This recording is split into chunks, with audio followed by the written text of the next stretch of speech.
अस्सलाम वालेकुम नाजरीन, कैसे हैं आप? Welcome to our show health for all. मैं हूं डॉक्टर किरण अमीन, आपकी होस्ट, और मेरा ताल्लुक़ शोबा जल्द से है। आज हम बात करेंगे एक बहुत ही इंटरेस्टिंग टॉपिक पर, जिसको हम कहते हैं एक्नी।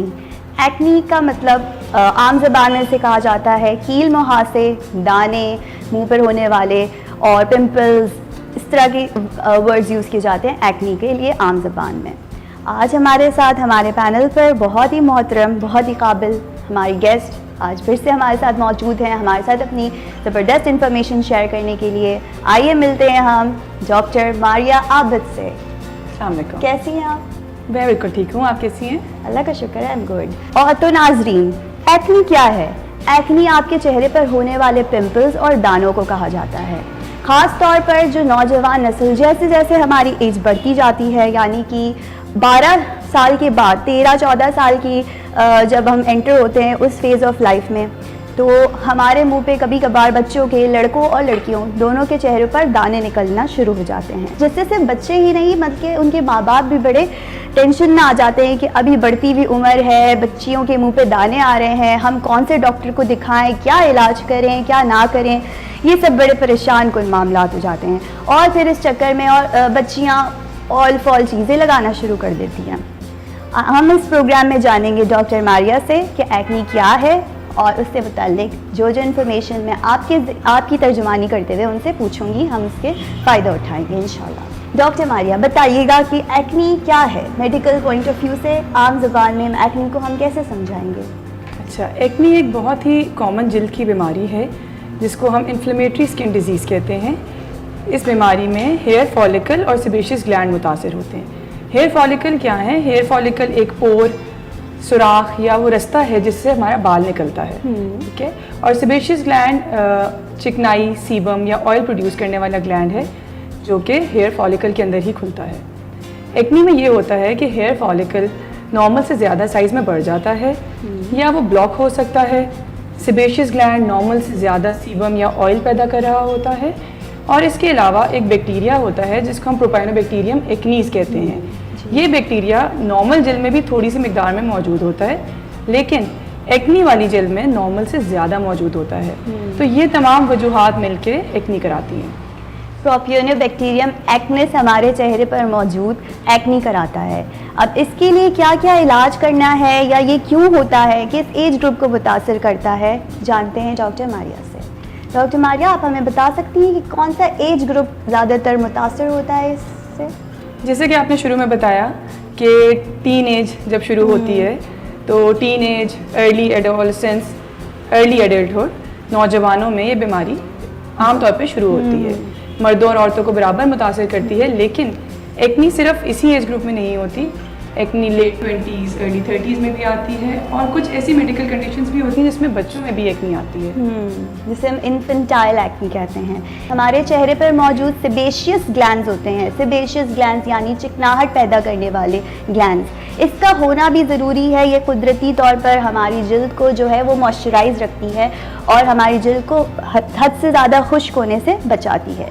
लेकिन कभी कभार इसकी प्रोडक्शन ज़्यादा हो जाती है, कुछ खाने पीने की चीज़ों की वजह से भी हो सकती है, लेकिन इसका कुछ साइंस में मेरे ख्याल से प्रूफ नहीं है। ये हम डिस्कस करेंगे डॉक्टर मारिया से।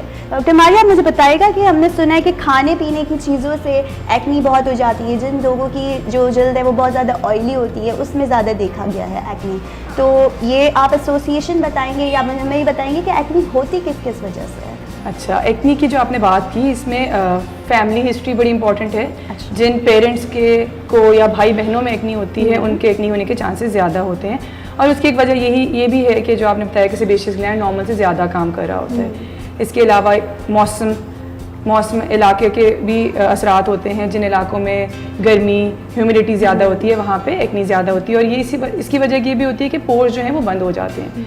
और भी बहुत सारी वजूहात होती हैं एक्नी की, जैसे हार्मोनल तब्दीलियाँ जो कि प्यूबर्टी या बलूगत के टाइम पे आती हैं, ये एक्नी कराने की एक वजह बनते हैं। कुछ मेडिकल की बीमारियाँ जैसे PCOS लड़कियों में देखी जाती है बीमारी, और भी बहुत सारी हार्मोनल बीमारियाँ होती हैं जो कि एक्नी करा सकती हैं। इसके अलावा कुछ दवाइयाँ भी होती हैं जो कि एक्नी का सबब बन सकती हैं, जैसे स्टीरॉइड्स हैं, कुछ विटामिन B कॉम्प्लेक्सेस की मेडिसिन होती हैं जो एक्नी कराती हैं, कुछ हार्मोनल दवाइयाँ होती हैं, ये भी एक्नी की वजह बन सकती हैं।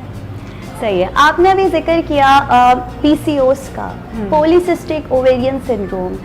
आजकल ये मसला यंग गर्ल्स में बहुत बढ़ता हुआ दिख रहा है। इसकी वजूहात बहुत सारी हैं। इसमें ख़ास तौर पे जो हमारा खाना आ रहा है वो बहुत ज़्यादा हार्मोन्स से इन्फ्यूज़ड है। मतलब उसमें जैसे हमारे पास जो चिकन आ रही है या चीज़ें आ रही है उसमें हार्मोनल इंजेक्शंस लगाए जाते हैं।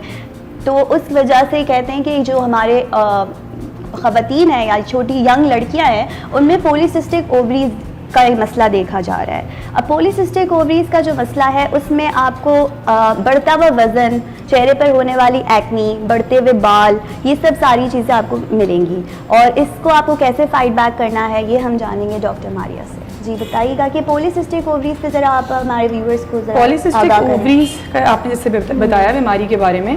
अब जो स्किन में इसकी मैनिफेस्टेशंस आती हैं, हम डर्मेटोलॉजिस्ट के पास जो मरीज़ आता है उसमें वो आ सकता है चेहरे पे दानों के साथ या ज़्यादा बालों के साथ। फिर उसके कुछ गायनी की कंप्लेंट्स भी होती हैं। तो जो पॉलीसिस्टिक ओवरी है उसकी तशख़ीस बहुत ज़रूरी है। उसके बाद उसकी तशख़ीस में डर्मेटोलॉजिस्ट और गायनेकोलॉजिस्ट दोनों माहिर नस्ल, हाँ, इन दोनों का होना ज़रूरी है। फिर जब तशख़ीस होती है तो उस हिसाब से इलाज होता है जो ज़्यादातर गायनेकोलॉजिस्ट करते हैं, लेकिन उसकी वजह से जिल्द पे आने वाली तब्दीली को डर्मेटोलॉजिस्ट ट्रीट करता है।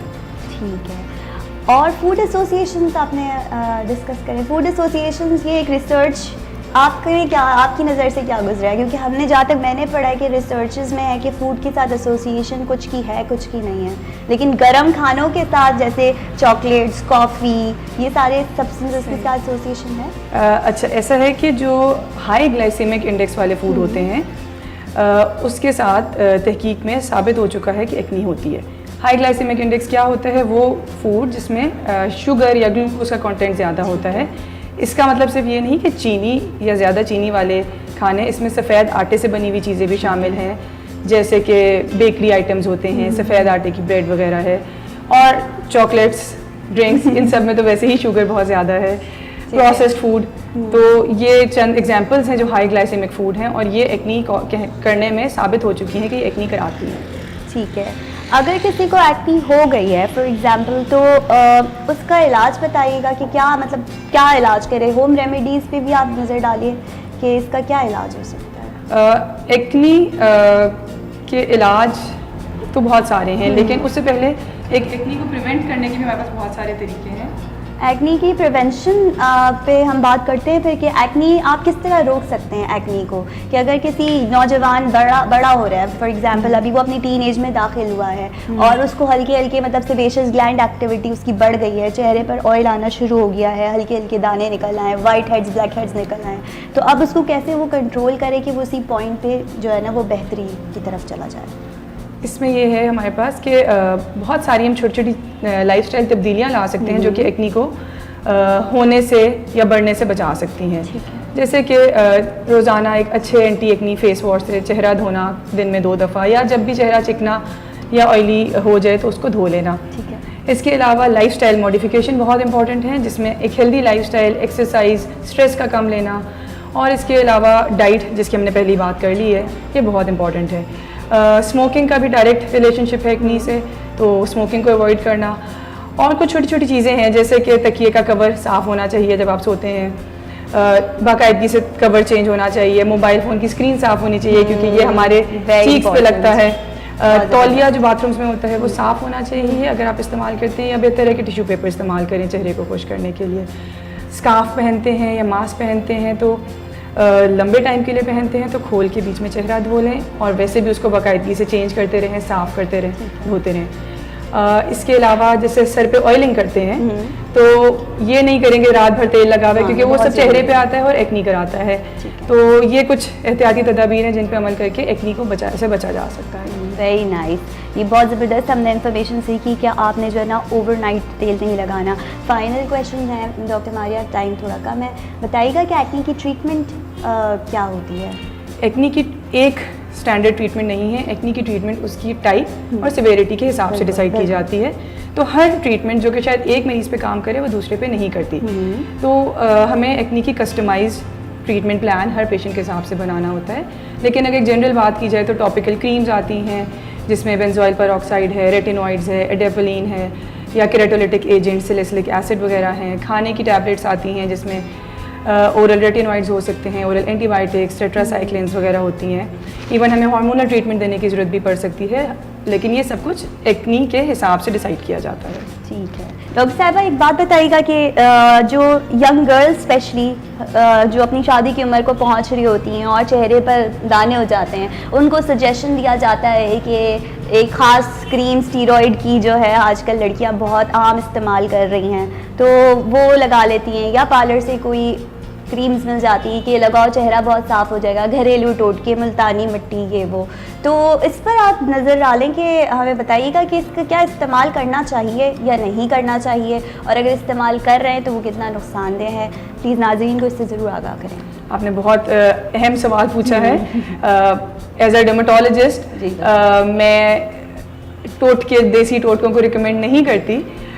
इस बात में कोई शक नहीं कि बहुत सारे देसी टोटके बड़े फ़ायदेमंद साबित होते हैं, बहुत सारी स्किन कंडीशंस में वो इलाज भी कर देते हैं, लेकिन ना रिकमेंड करने की वजह यह है कि लोगों को सही मालूमात नहीं होती कि कौन सी चीज़ कितनी लगानी है, कौन सी स्किन कंडीशन में क्या लगाना है, कितनी मिकदार में, किस टाइम पे लगाना है, जिसकी वजह से ये देसी टोटके ज़्यादातर फ़ायदा देने के बजाय उल्टा नुकसान कर देते हैं। और हमारे पास जो मरीज़ आता है वो बिगड़ी हुई स्किन कंडीशन के साथ आता है, और फिर वो बताता है कि कभी उसने लीमू लगा लिया था, या उसने फार्मूला क्रीम लगाई थी, या 3-4 क्रीमों का मिक्सचर मिला के लगाया था।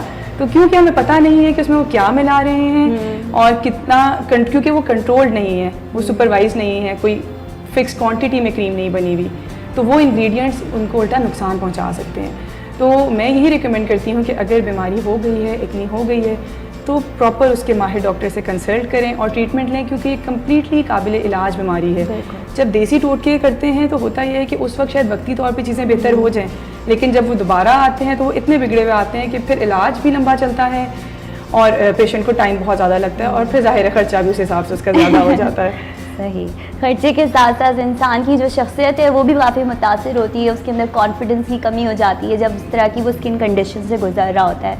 तो टेक अवे मैसेज ये है हमारा आपके लिए कि आपको जैसे ही एक्नी निकले, हल्के फुल्के दाने निकले, आप प्लीज़ किसी अच्छे डर्मेटोलॉजिस्ट को दिखाएं, उनकी हिदायत के हिसाब से वो जो आपको बता रहे हैं उसको फॉलो करें। घरेलू नुस्खे, घरेलू टोटके कोशिश करें कि इस्तेमाल ना करें। ख़ास तौर पर हम हर शो में अपने कहते आए, दोबारा से कहेंगे, से नो टू स्टीरॉइड्स, क्योंकि स्टीरॉइड्स आपकी स्किन के लिए तब तक सही नहीं है जब तक कि डर्मेटोलॉजिस्ट उस स्पेशल कंडीशन के लिए आपको रेकमेंड ना करें। अपना बहुत ख्याल रखें, सनब्लॉक्स का इस्तेमाल करें। अगर आपकी ऑयली स्किन है तो आप प्लीज़ जेल बेस्ड सनब्लॉक ही इस्तेमाल करें। मुंह को ठंडा रखें ज़्यादातर, और अगर कोई हार्मोनल इश्यूज़ आपके हो रहे हैं तो काइंडली उससे जितना जल्दी हो सके डॉक्टर के पास जाके उसका इलाज कराएं। एक्नी मुकम्मल तौर पर साफ़ हो सकती है, आपका चेहरा बहुत ही ग्लोई और बहुत ही साफ़ सुथरा हो सकता है अगर आप वक्त पर इसका इलाज करा लें। वक्त पर इलाज ना करने की वजह से आपकी एक्नी जो है वो गड्ढों में तब्दील हो सकती है और चेहरे पर स्कार्स आ सकते हैं।